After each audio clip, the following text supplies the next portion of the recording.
What if demons were never monsters but mirrors? What if the shadows you were taught to fear were not enemies lurking in the dark, but fragments of yourself, voices of power, desire, grief, and rebellion that the world commanded you to bury? Since childhood, you have been warned that demons wait outside, ready to tempt and destroy. But what if they are not outside at all? What if they live inside your very breath, whispering in a language you almost recognize? The Greeks called them daimons, guiding spirits, voices of destiny. Socrates himself claimed he listened to one, a silent presence steering his choices. But centuries later, these daimons were recast as demons, corruptors, tempters, embodiments of evil. A single act of translation inverted their meaning, turning inner guides into cosmic enemies. Suddenly, what was once voice of wisdom became a mask of terror, and that inversion has shaped us ever since.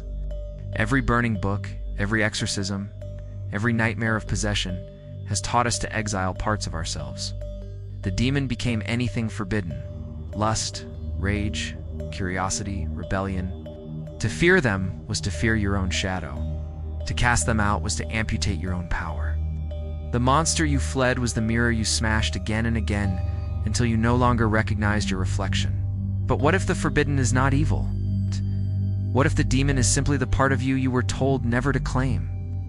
A shadow knocking at the door, demanding not banishment but integration.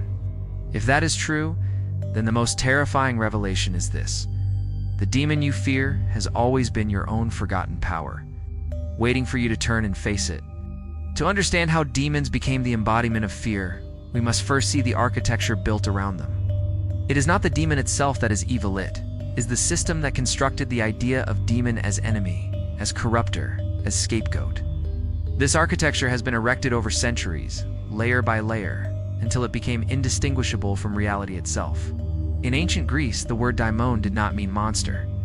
It meant spirit, intermediary, force of destiny. A daimon could guide a person toward wisdom or destruction, depending on how it was honored, but it was never absolute evil. Socrates confessed that he followed the voice of his personal daimon, a quiet warning that kept him aligned with truth. The architecture had not yet been built.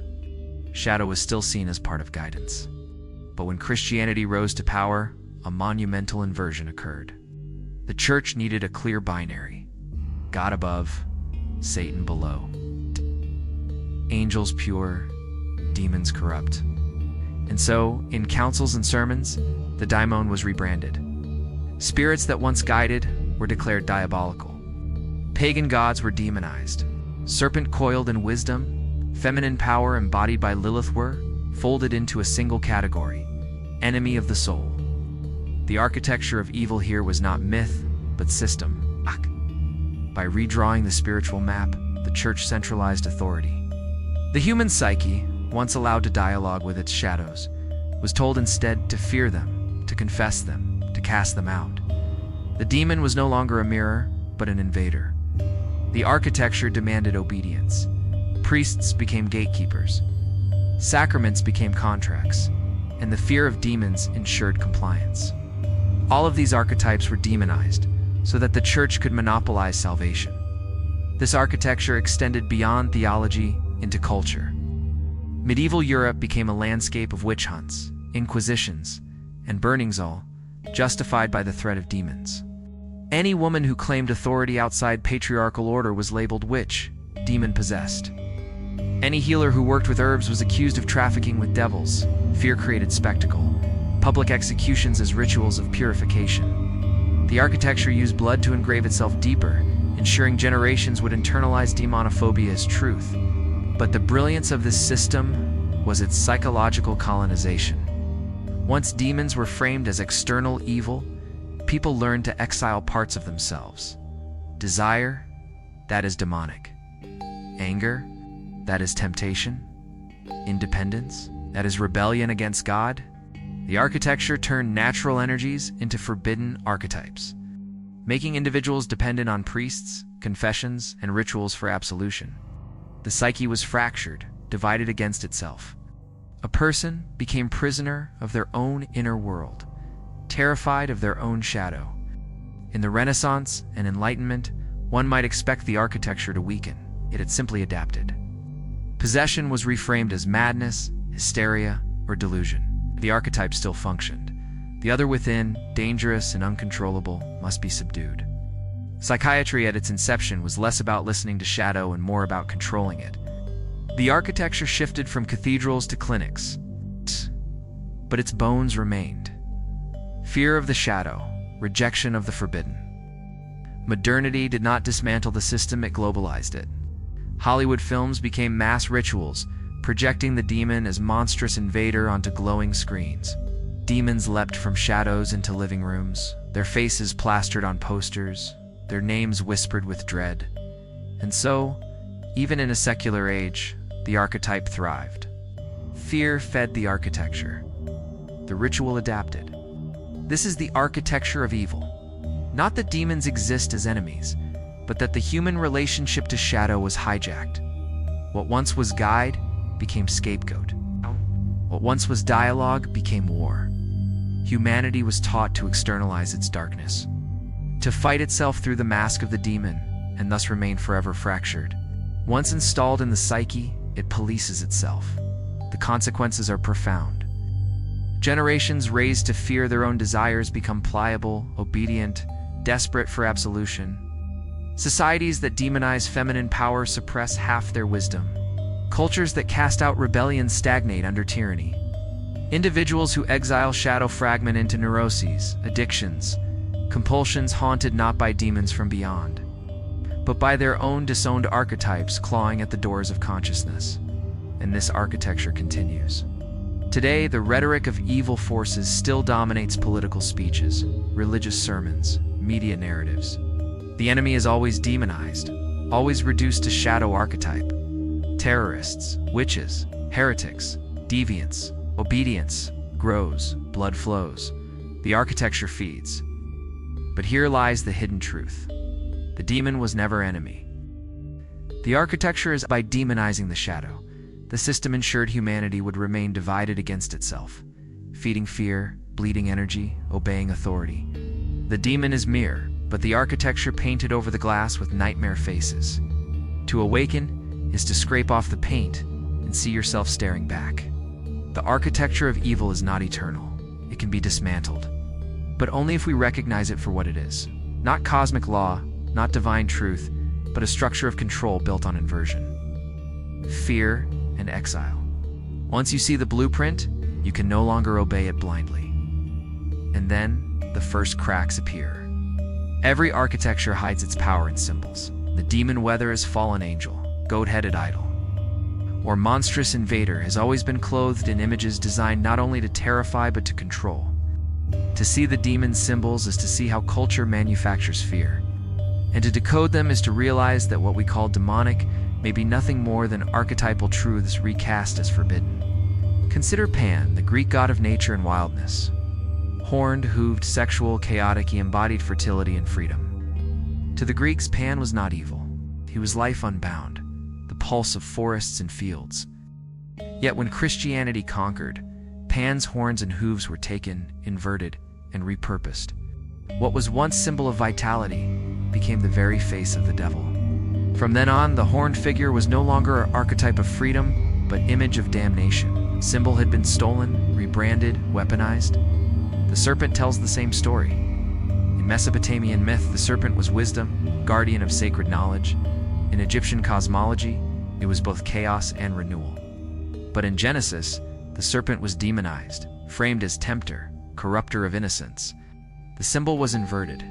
Knowledge became sin. Curiosity became rebellion. The feminine who listened became cursed. One symbol reframed, reshaped humanity's relationship with truth. From sacred archetype to demonic mask, the serpent was recoded as warning against forbidden wisdom.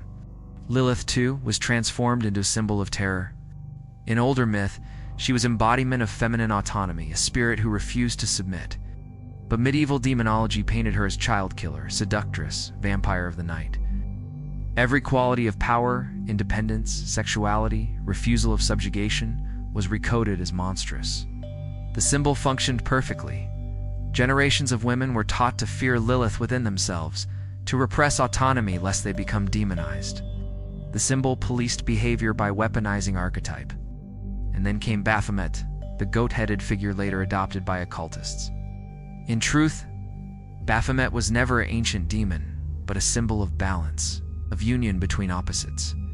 Male and female, light and dark, heaven and earth.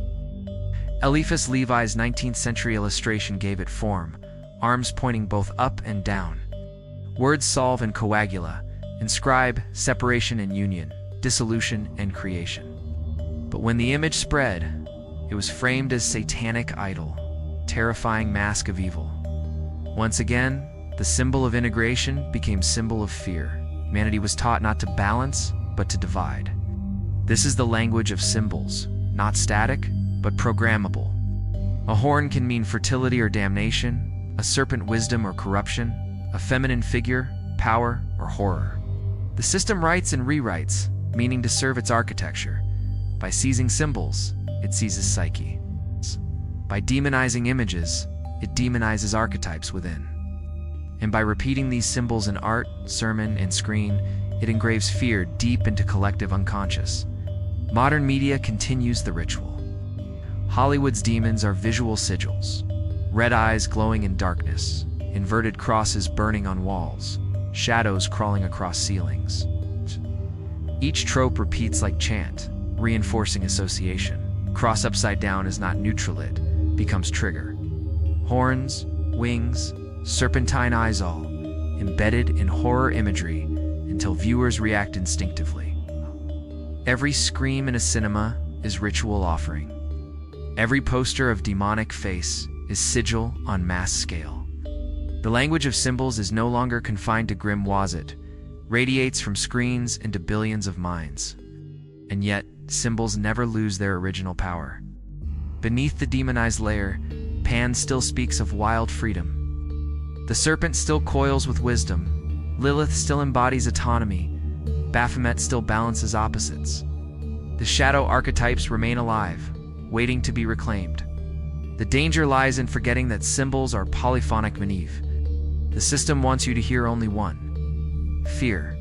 Awakening means hearing the others. Power, vitality, knowledge, balance. This is why symbols terrify institutions. They bypass reason, speak directly to unconscious. If the horned figure can shift from fertility to devil, then it can shift back again. If the serpent can be recast as corrupter, it can also be reclaimed as wisdom bringer.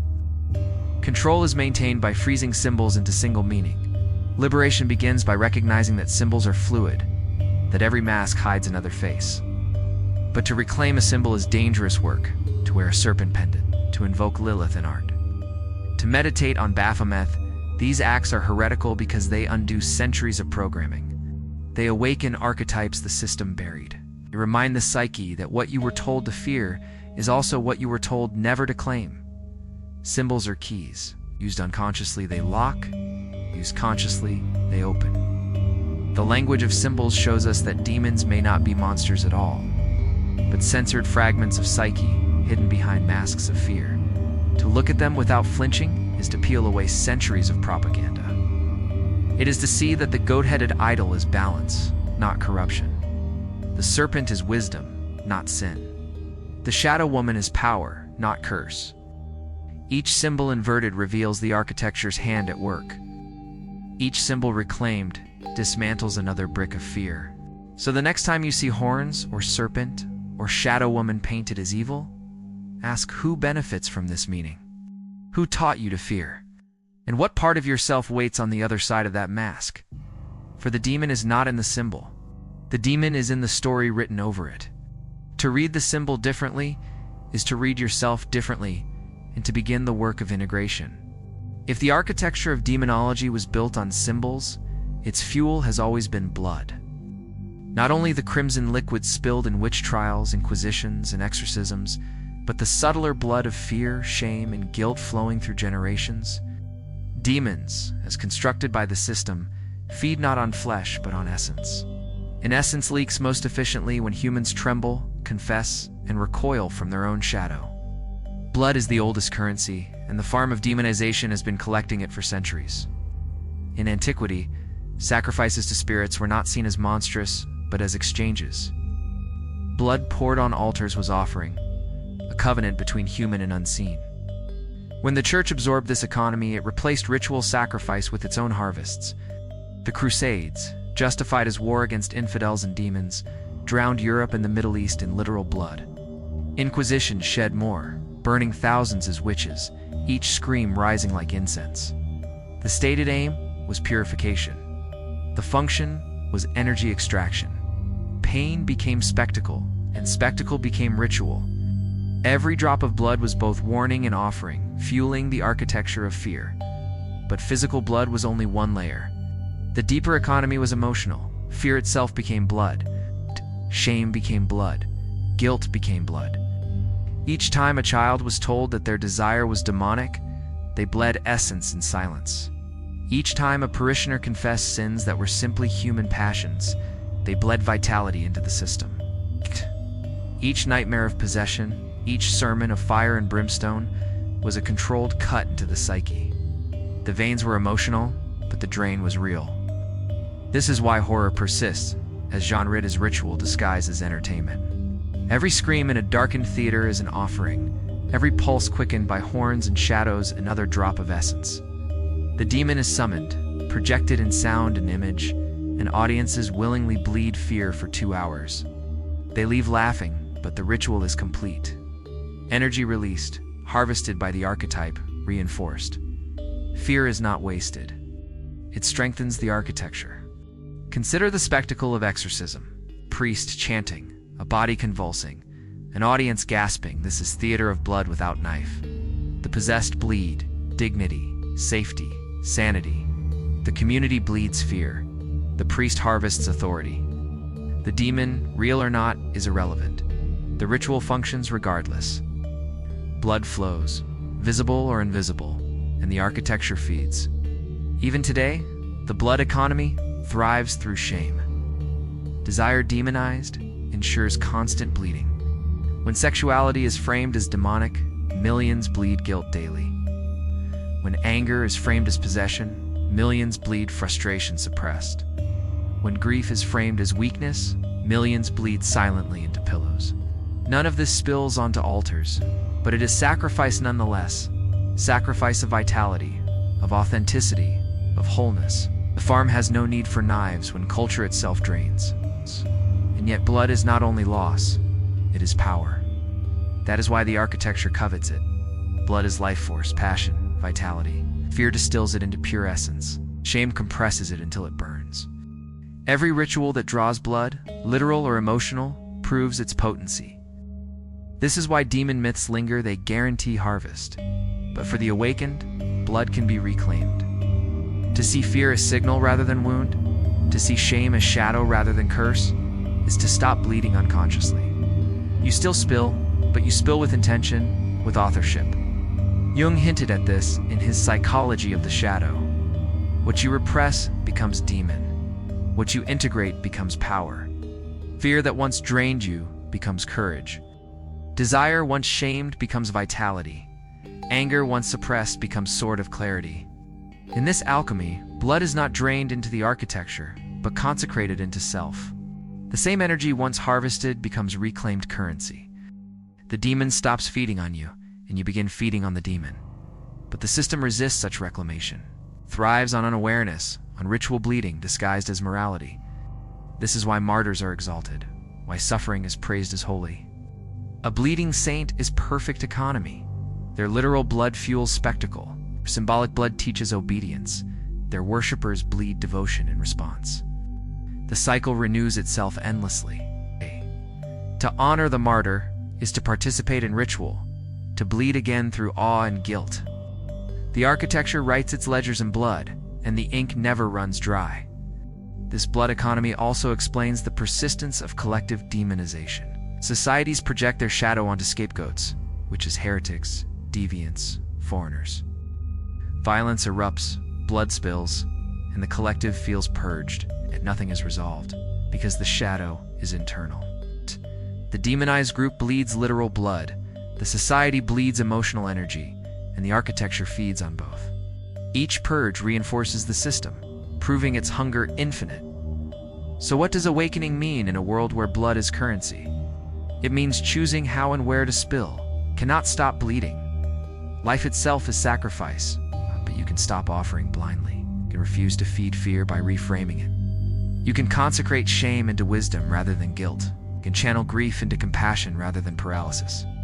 In this way, blood remains currency, but the farm no longer holds monopoly. You become banker of your own essence. The forbidden knowledge is this: demons are not hunters, they are harvesters. They are archetypes of your disowned energy, fed fat by your fear, shame, and silence. The architecture of evil taught you to bleed unconsciously, to sacrifice vitality as obedience, but the blood was always yours to wield. The only question is whether you will keep feeding the system more turn and drink your own power. Every system of control endures not only through violence or fear, but through contracts. Demonology is no different. What makes demons so persistent in human imagination is not that they lurk in shadows, but that they bind through pacts. Some are explicit blood signed on parchment, bargains whispered in candlelight. Others are invisible agreements we inherit, repeat, and reinforce without ever realizing we have consented. The farm of demonization thrives because humanity signs contracts it does not read. In ancient lore, the pact was literal. Medieval grimoires spoke of summoning spirits with precise words, circles, offerings, and signatures. The magician believed he held power by binding the demon to contract, compelling it to serve. Yet the pact cut both ways. To invoke was also to invite. To offer blood, incense, or devotion was to surrender sovereignty. Every deal for wealth, power, or knowledge came with hidden clauses, consequences that devoured the unwary. The grimoires warned. The demon will give, but it will always take. But long before ink touched parchment, contracts were already being signed in psyche. When the church declared desire demonic, believers agreed. Each time someone knelt, confessed, and begged for absolution, they effectively signed a contract. I accept that my shadow is evil. I consent to external authority for purification. No paper was needed. The vow itself was binding. To believe that lust is sin, that curiosity is rebellion, that anger is possession. This is covenant with the architecture. The contract is invisible, but it governs the soul. Trauma is another hidden pact. A child shamed for passion or punished for anger signs unconsciously. I will exile this part of myself so I can be loved, so I can be safe. The shadow becomes demonized, bound in silence. Decades later, that pact still operates, surfacing as addiction, compulsion, fear of intimacy. The person believes they are haunted, but in truth they are bound. The demon is not external entity, but contract signed in childhood, unbroken because it was never recognized. Exorcism itself is paradoxical contract. In the drama of casting out demons, the ritual appears liberating. But each chant, each plea for divine authority, renews the agreement that demons exist as external enemies, and that the church alone holds power to banish them. The cure is reinforcement. The faithful leave convinced, signing again through belief, through fear, through obedience. The architecture does not lose, it is strengthened. Modern contracts are subtler, but no less binding. To watch endless films portraying demons as grotesque monsters is to agree unconsciously to the script. To laugh at memes of possession, to recoil at horns and shadows, to whisper that's evil when confronted with desire, all our signatures. Every repetition reaffirms the clause, this is not me. This must be exiled. And so the pact persists, centuries after the grimoire's ink dried. Why do these contracts endure? Because they offer something in return. That is the genius. The medieval pact offered wealth or knowledge. The invisible pact offers belonging. To agree that lust is sin grants acceptance and community. To confess shadow grants absolution. To fear demons together grants solidarity. The system delivers comfort in exchange for sovereignty, and most will sign again and again because the alternative, standing alone, unbound, is terrifying. But awakening reveals the trick. To see that your contracts are not sacred but imposed is to glimpse freedom. You realize that by calling anger demon, you surrendered your sword. By calling desire sin, you surrendered your vitality. By fearing shadow, you signed away your wholeness. The demon is not tormentor, it is the clause you accepted. To tear the contract is not to banish, but to integrate. To say, this anger is mine, this desire is mine, shadow is mine. That act dissolves the pact, because it withdraws consent. Jung understood this. He warned that what we resist persists, and what we refuse to acknowledge grows monstrous. The pact with the demon is not written in ink, but in denial. The moment you acknowledge the shadow, the contract loses force. The demon shrinks, its claws revealed as your own hands. Integration is not signing anew it, is burning the parchment altogether. This is why heretics were feared. They refused contracts. Mystics, who claimed that demons were illusions of psyche, were silenced, for they threatened the architecture's legal foundation. If masses realized that no one could sign away their soul without consent, the farm would collapse. Fear alone is not enough. Contract is needed. That is why every religion emphasizes vows, oaths, creeds, ritualized contracts repeated until binding. The repetition ensures unconscious agreement, keeps the ledger full. So, how many contracts have you signed? Prayers whispered in childhood, the confessions made, the movies consumed, the fears repeated all ink on invisible pages. And how many still bind you? Which of your desires lie exiled because of clauses you never meant to accept? Which parts of yourself claw at your mind like demons, not because they are evil, but because they were banished by contracts you never wrote? Awakening begins with audit, to bring the contracts into light, to read them aloud, to decide, do I still agree? Some you may keep, for structure can serve, but many you will burn, and as smoke rises, the demons chained to them will dissolve into shadow returning home. For the pact was never eternal. It was enforced by your belief, and belief can be revoked. The forbidden truth is this: demons need your signature. Without it, they are only whispers, fragments waiting to be integrated. To stop signing is the most radical act. To refuse consent is the first true rebellion. And to write your own covenant with yourself, not with priests or farmers, is to reclaim the sovereignty the architecture feared most.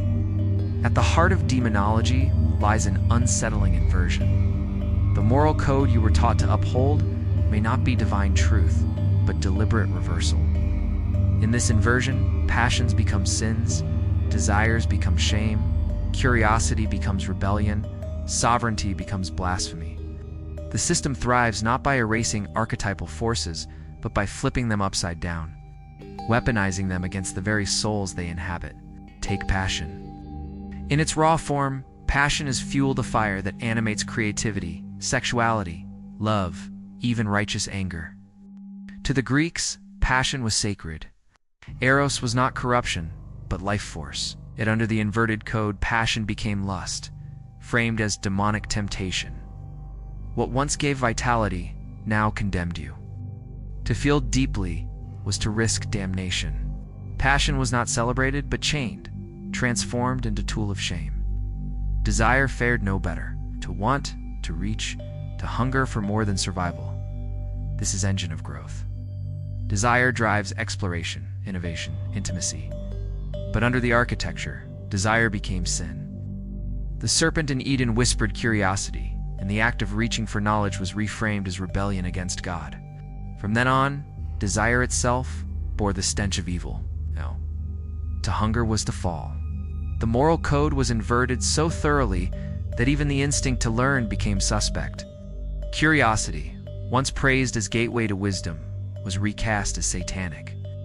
Questioning dogma meant trafficking with demons. Reading forbidden texts meant consorting with shadows. Seeking knowledge beyond sanctioned boundaries was framed not as courage, but as corruption. The inverted code ensured that ignorance became virtue, obedience became salvation. To know too much was to invite the demon, when in truth, to know too little was to remain bound. Even autonomy was redefined. To claim sovereignty, to assert independence, to refuse imposed roles, all reframed as rebellion against divine order. Lilith's refusal to submit was cast as monstrous, her autonomy demonized into myth of child killer. The inverted moral code thus painted freedom itself as diabolical. Better a silent servant in chains than a sovereign demon in the night. This inversion explains why societies built on fear of demons our society's addicted to repression. Each natural impulse becomes forbidden. Each forbidden impulse becomes shadow. And each shadow, exiled and unacknowledged, mutates into torment.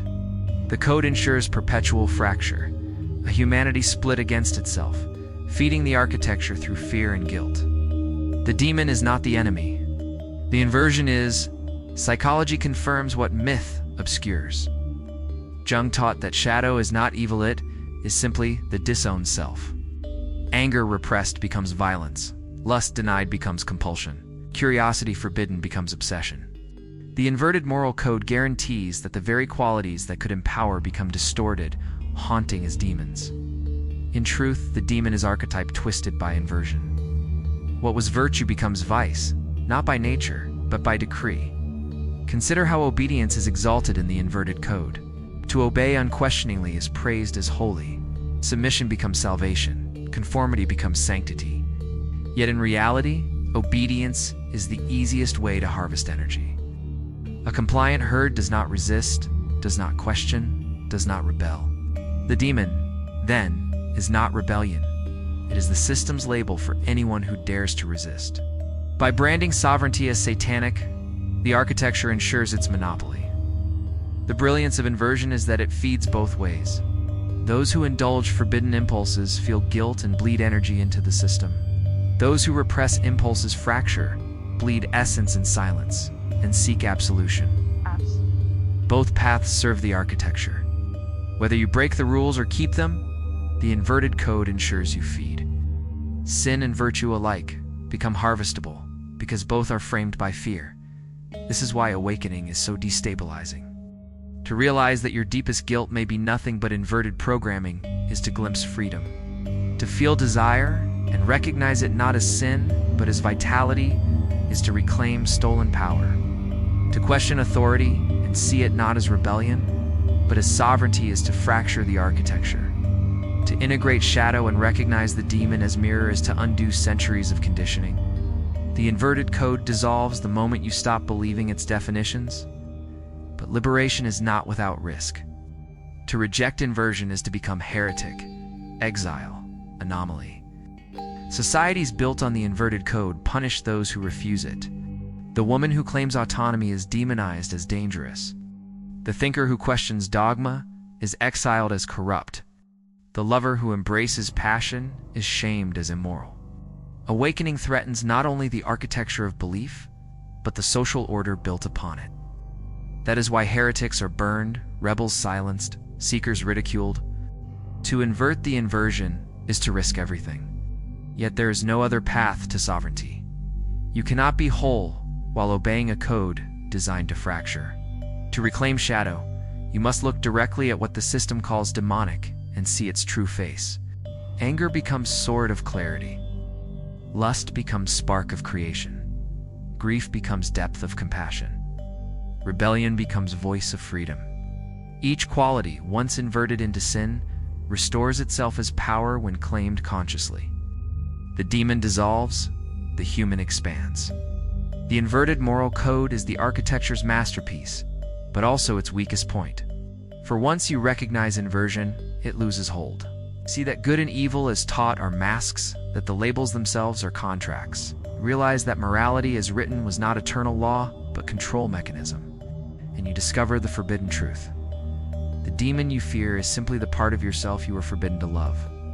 So ask yourself, how much of your life has been lived under an inverted code? How many times have you called your own vitality sin, your own freedom rebellion, your own wisdom corruption? How much power bleeds daily into a system that thrives on your obedience to its definitions?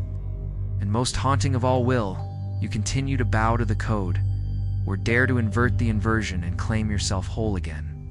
Rituals are the machinery that keeps the inverted code alive. They are not confined to cloisters or secret chambers. They pulse in cathedrals, in living rooms, in cinemas, in the endless scroll of glowing screens.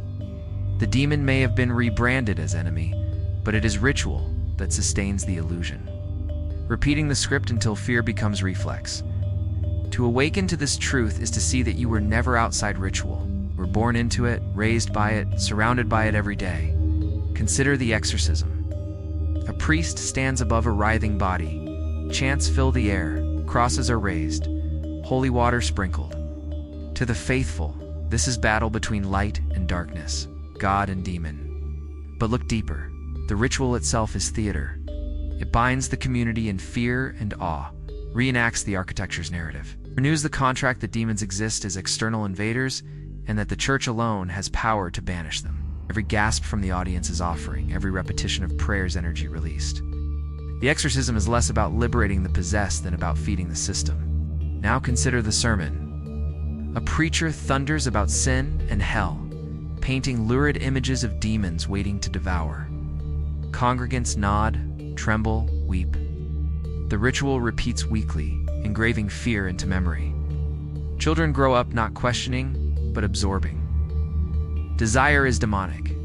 Anger is dangerous. Curiosity is rebellion. The ritual is programming disguised as worship. Fear is renewed, contracts signed again, week after week.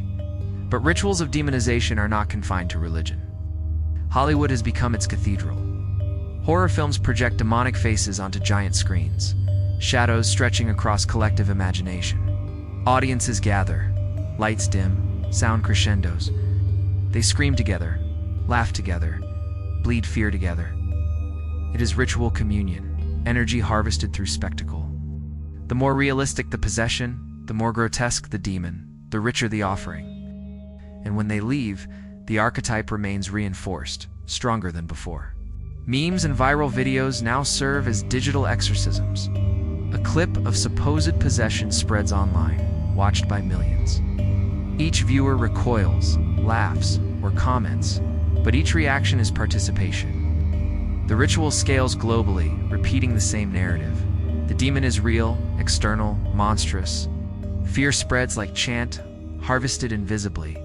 Algorithms like modern priests ensure the ritual continues by amplifying what triggers the deepest reaction. Outrage, disgust, terror, these are currencies, and the rituals of media convert them daily.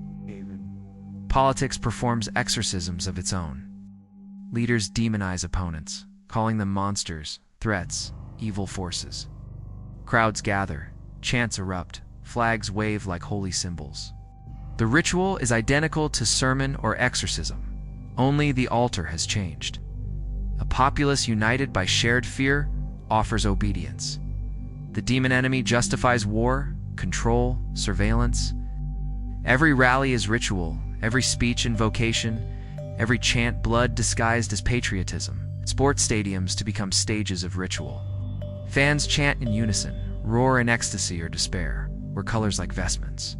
The energy is primal, archetypal. To the farm, it does not matter that the ball is game. The ritual is harvest. Ecstasy bleeds as power just as surely as fear does.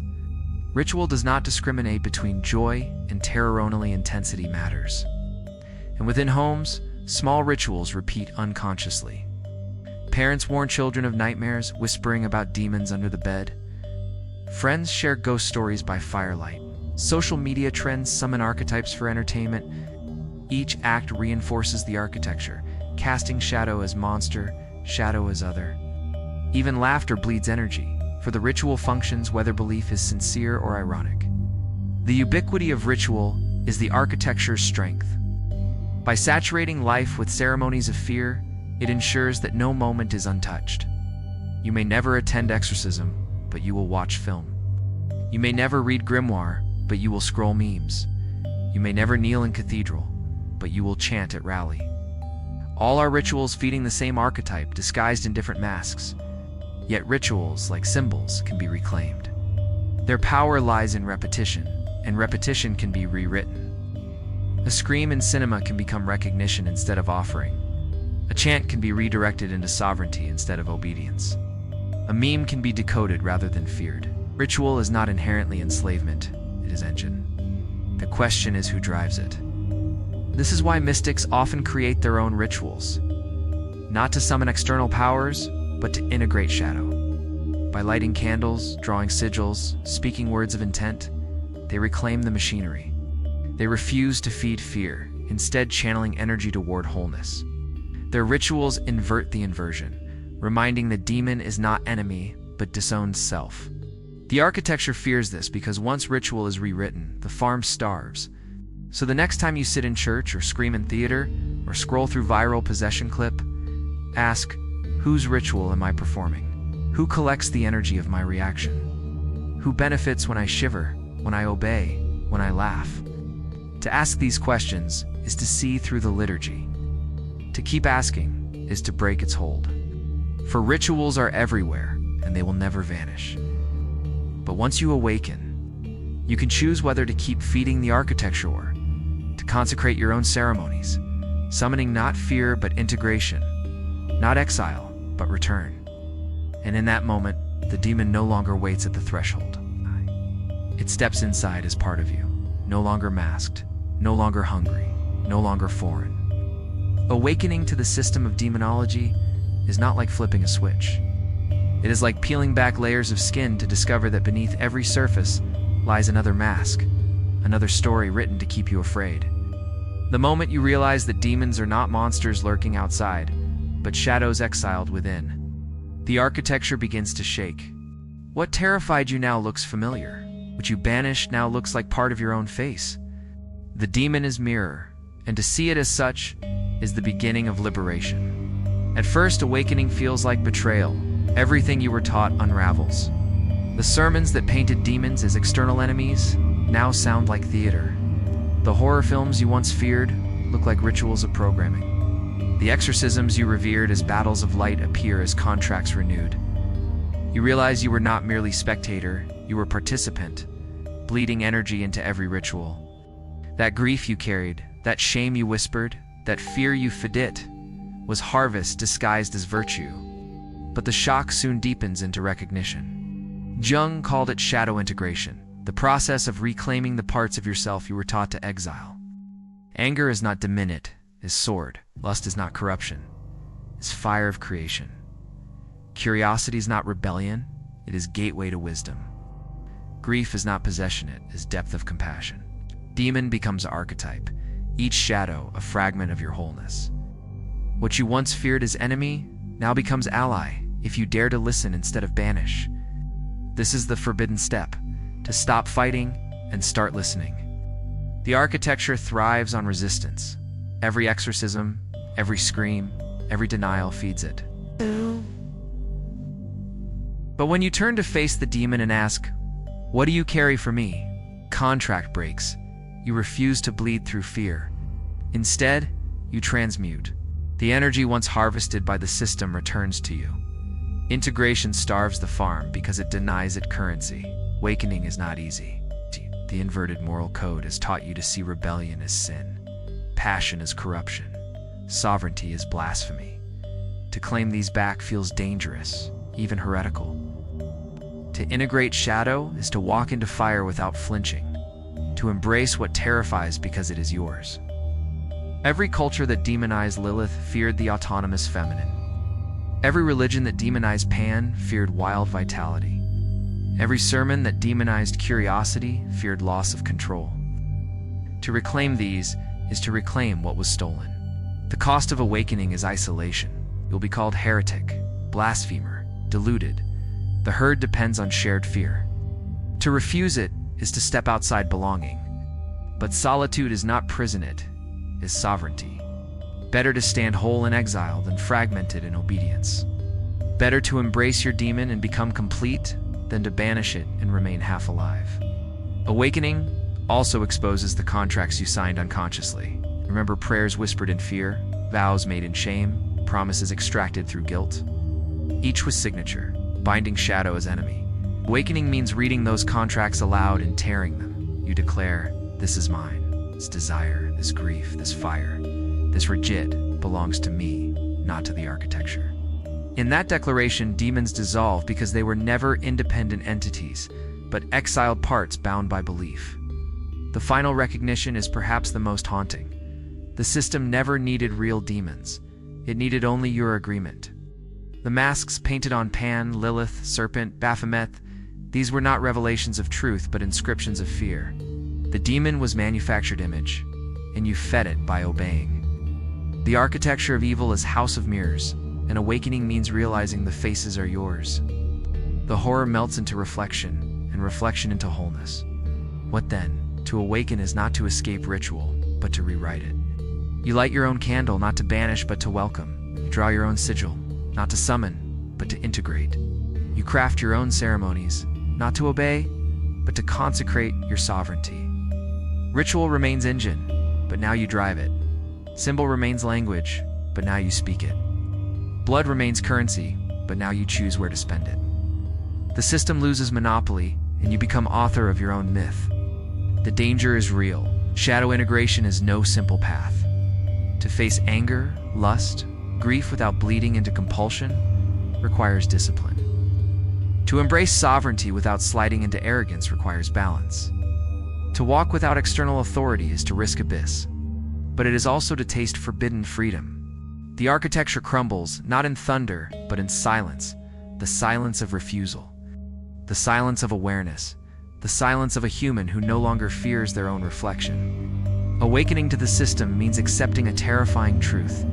The demon you feared was never hunting you. It was waiting for you. Waiting for acknowledgement, for embrace, for reclamation. And when you claim it, the system's chains fall. The architecture still exists, rituals still repeat, but you are no longer bound. You see the machinery, and in seeing, you step outside it. You are no longer livestock, you are sovereign. So the question is no longer, do demons exist? But will you keep fearing your own shadow?